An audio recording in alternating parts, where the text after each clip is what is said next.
If you guys don't know, hello, hi, what's up? It's me, Karen, your favorite booktuber, and today we're going to talk about the 8 books that I read in November, except I actually can't talk about 2 of them because they are part of my Secret Santa for Plaque. So, sorry.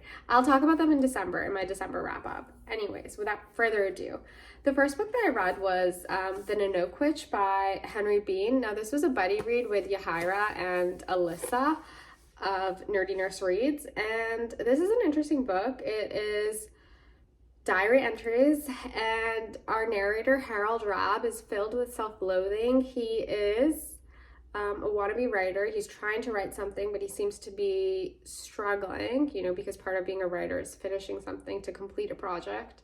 And he decides very early in this novel that he's going to get involved with a married woman.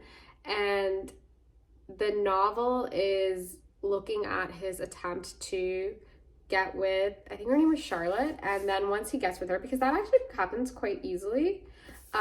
Charlotte was correct. He's detailing the ways in which her marriage falls apart, and this book is really interesting in the sense that all novels are fiction, and we are aware, at some level, that these events are made up, but there's something in the way that this is happening here which makes it more interesting, because as our narrator is writing these journal entries, there will be times where he will envision what he thinks is happening in Charlotte's life. So he'll blah blah blah, and he doesn't even say I imagine, okay? He'll just be like, Charlotte's sitting at home right now, the phone has just rung and she's answered it, and she can tell that her husband is looking at her and he's wondering who is she on the phone with, why is she so excited to talk to this person? But that that's not actually what's happening. It is entirely made up on the part of Harold. And what this book also does really well is look at this specific time in California. These kids are early 20s, and he's living in a house with 3 other people, 2 guys, 1 girl, and they're all just trying to figure it out, early 20s life. But they have the knowledge that the 60s have ended, they're in the 70s, and how do you make a living after all of these promises of the 60s? And what does it mean to be an artist? Can you be an artist? Are you a sellout? These are the conversations that they're dealing with, and they're quite prominent in their life. And I think that the way this is structured is entirely these diary entries, and there's book 1, book 2, which is the second half, and book 2 comes at you very shocking. It is so random, and this is slightly a spoiler, I suppose you could say, but I don't envision that this is a book that whatever. How do I talk about this? In part 1, we're mostly focusing on Harold and his relationship with Charlotte and his revelations on life, sex, relationships, whatever it may be, but also his self-loathing and him trying to make a life. But his parents are hanging over him because his grandmother is dying, and his father wants him to come back east to visit the grandmother before she passes. Now, Harold does not go back home, and he's unable to bear witness to the suffering of his grandmother. However, in the second half of this novel, which isn't really a second half, it's really the last, 50 pages or so, the last 50 pages, this part, he bears witness to the suffering of another. And the inability of Harold to have that realization that he was unable to do that with his grandmother but did it for this person really grated me, because I feel as if he's so focused on the self that you would think that he would have this realization. But I thought that there was some really great sentences. I enjoyed this, but it did feel as if we didn't need the second half, or maybe it dragged a little bit. I think that the promise that this gives you, that the relationship, that this is more focused on the relationship, isn't exactly true, because it kind of isn't. The relationship is there, but we're not really focused on the day-to-day. This is so much more about Harold. Okay, that was this book. The next book that I read was Roleplay, which is a book that I mentioned in my 8 short and sexy book video. Roleplay by Clara Drummond is a look at this woman from like the upper crust of Brazilian society. She is working in the art space. She comes from wealth, but not as wealthy as maybe some of the other people she knows. And she's looking at the privilege in her life, and the novel kicks off in the very, very early pages with her seeing a woman who works outside of her apartment building experience violence by the police, and she's uses this moment to kind of set her off on this journey of almost self-discovery or like contemplation.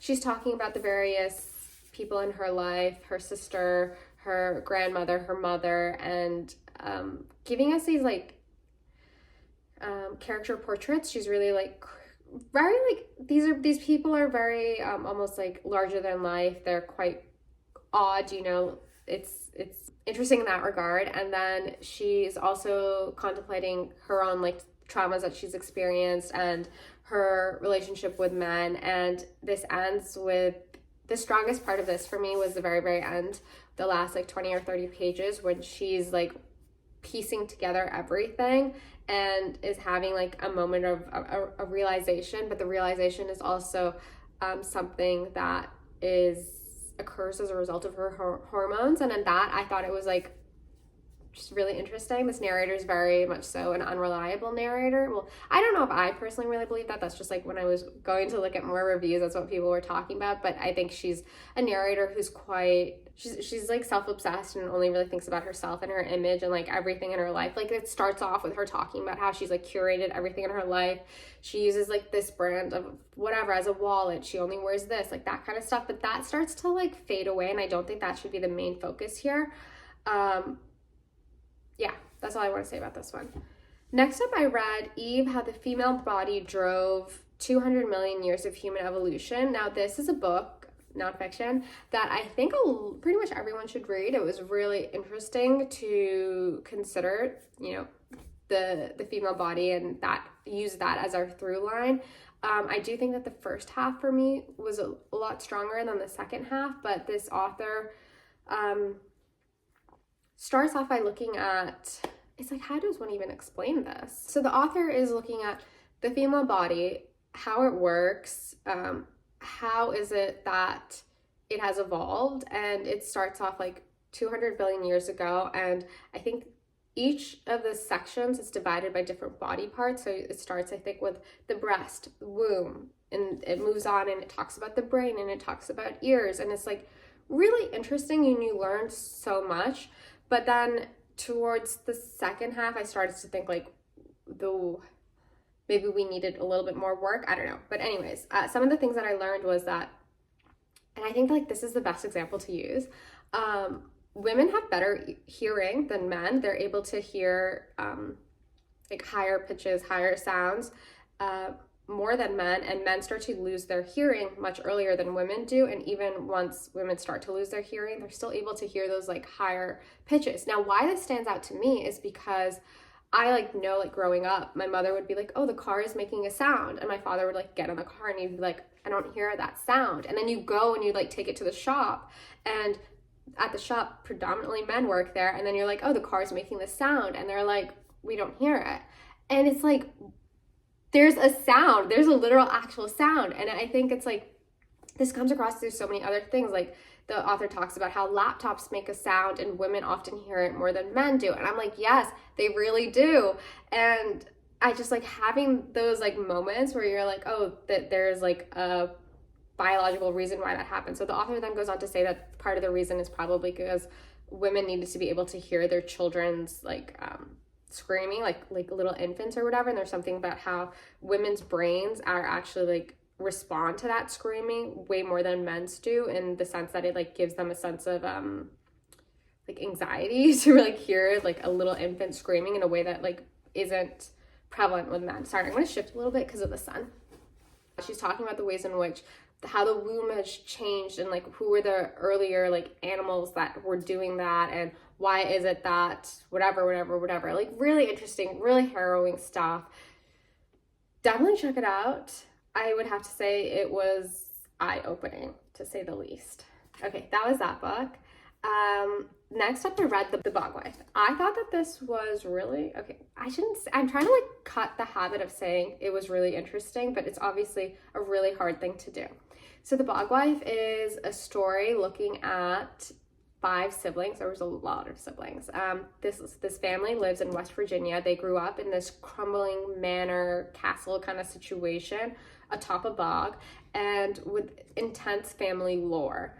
This is a very like patriarchal family where the eldest son really means something, and they have formed this covenant with the land and they need to protect it, and in return the bog gives them a woman, a bog wife, and she marries the eldest son, and then they have children and they continue the line. But things are not going right. The bog is starting to die and like not be as lush and beautiful as it's supposed to be, and the covenant breaks, and this sets off the 5 children to start freaking out, and they respond in different ways because they are quite sheltered and a little bit traumatized, and you know they don't know how to live and exist in the world, and a world in which the covenant is not true. And you're kind of just seeing it. The book takes place over about a year. You're seeing the evolutions that occur. I think this book is really atmospheric, like super vibey. I guess you could almost be like it's slightly Southern Gothic-ish.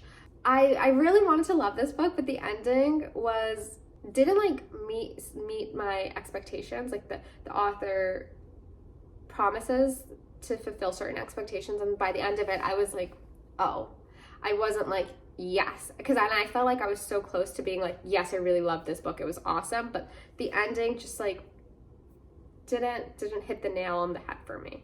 I don't know if that's the right thing to say in that moment. Then after that, I read another nonfiction book.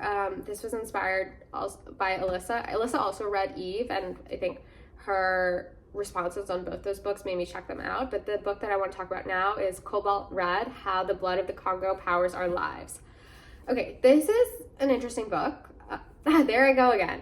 So this book is looking at the Congo, and the author has gone to the Congo. He's doing investigative journalism, boots on the ground, talking to people, etc., going places that no man has ever gone, whatever. And structurally, I really did not like this book because, I don't know, it was only like, it's like 50% of the way through, and that's when the author tells us what like industrial mining is and how that's different from artisanal mining. And I was like, we needed this way earlier, but whatever. Okay, what's happening in the Congo is that the Congo is a really mineral rich area and has historically has had many resources which has been exploited.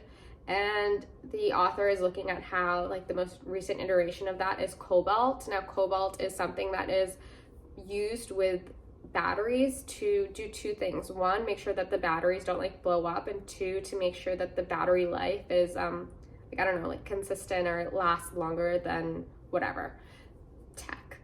And the cobalt that is found in Congo is like really good, and I think it has 50% of the world's supply of cobalt.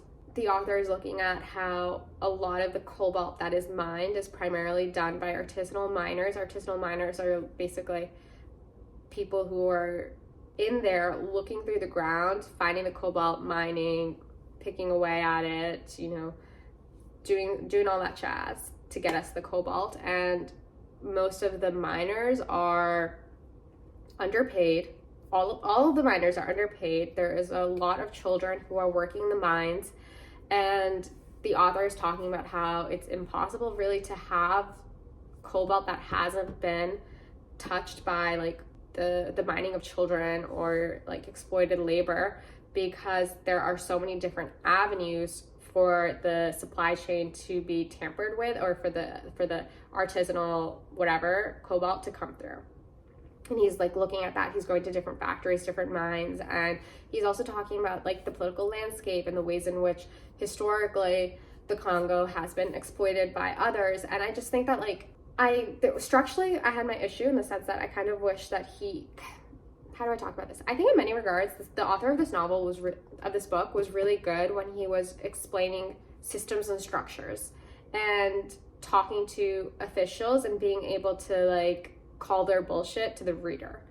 But when it came to talking to or about the conditions of the artisanal miners, I found some of the language that was used to be a little dehumanizing, and I noticed that there was a lot of repetition in some of the phrases that was used, and this is something that the author's quite passionate about, and we all should be, and you want to draw attention to it, but I don't think you should do it in a way that is like dehumanizing. And that was like kind of my main gripe. But I feel like when he was talking to like the officials or like players in here, like he would do a good job there, but somehow when he would speak about whatever, anyways, you get what I'm trying to say.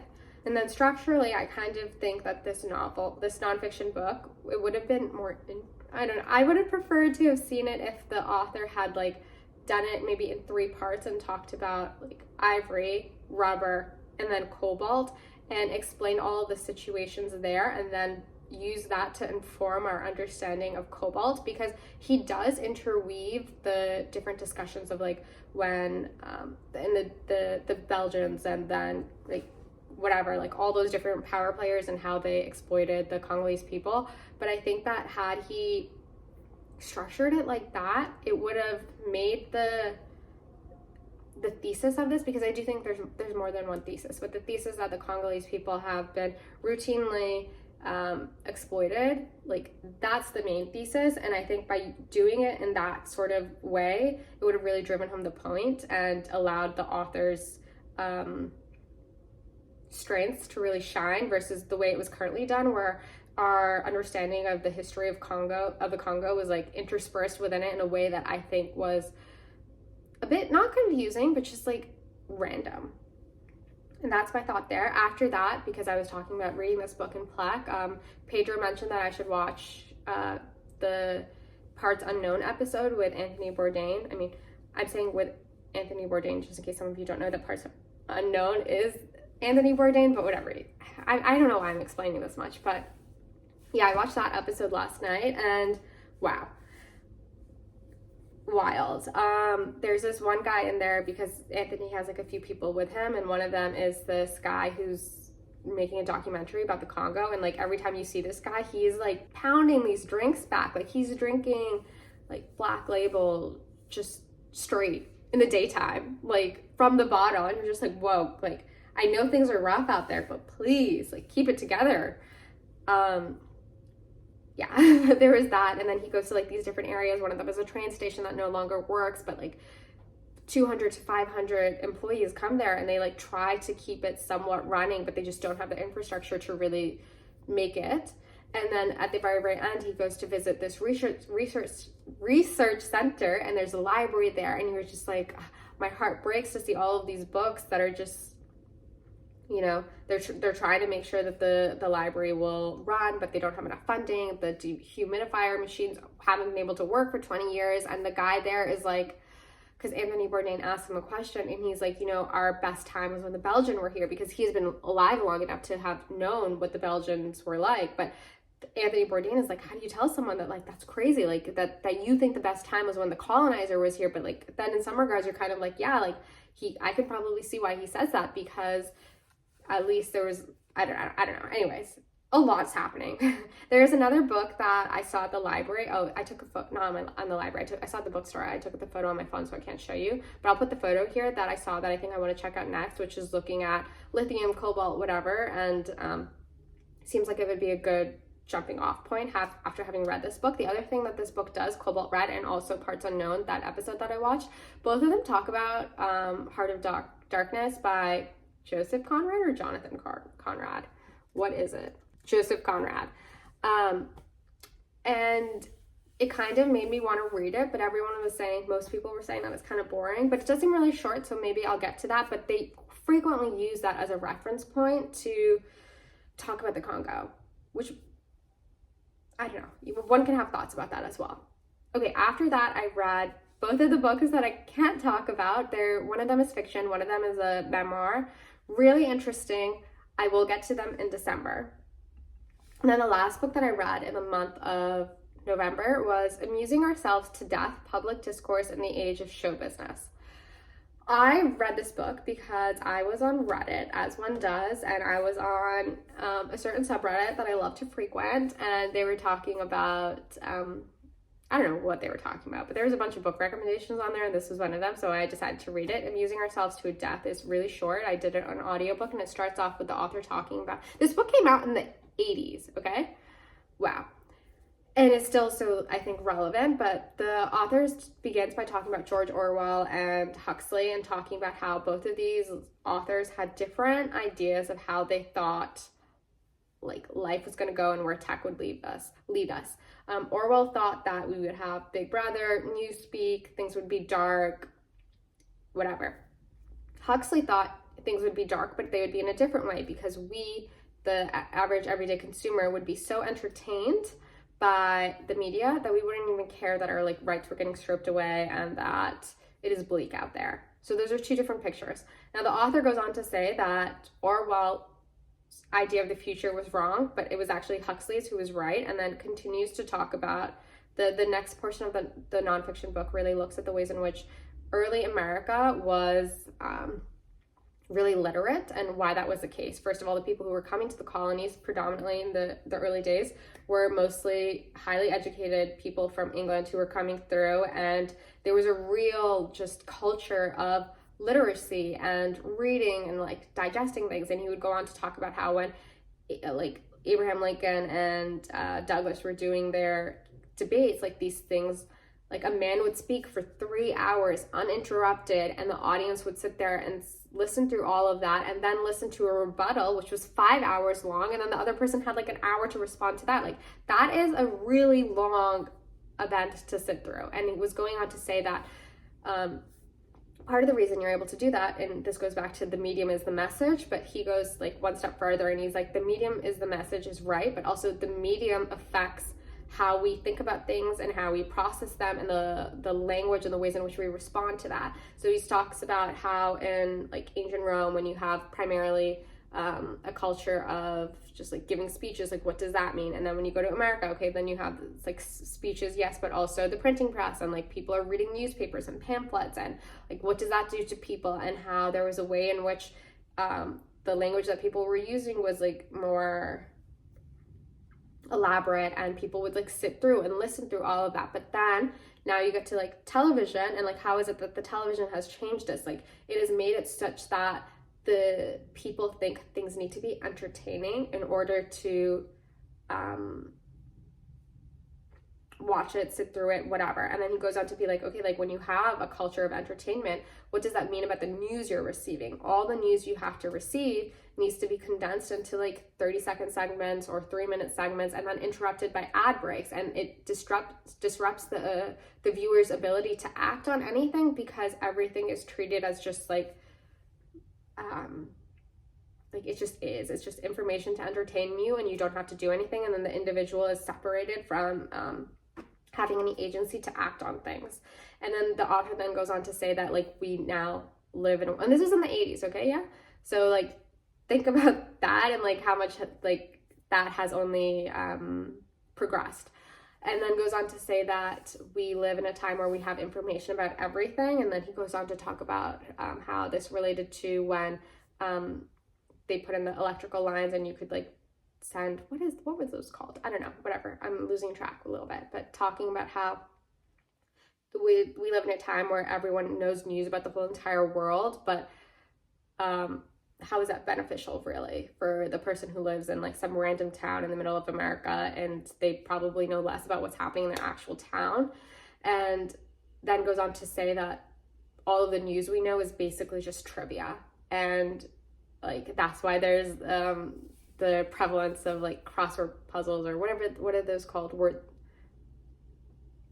those things, the New York Times mini whatever. Okay, starting to lose my voice a little bit. So we're gonna wrap this up. Those were the books that I read. I would love to know what books you read in November. I wanted to read more, but I was a little bit busy. Hopefully December, we come back strong. We end the month strong. May we find the best book of the whole entire year in December. And with that, I will talk to you guys later. Thank you. Bye.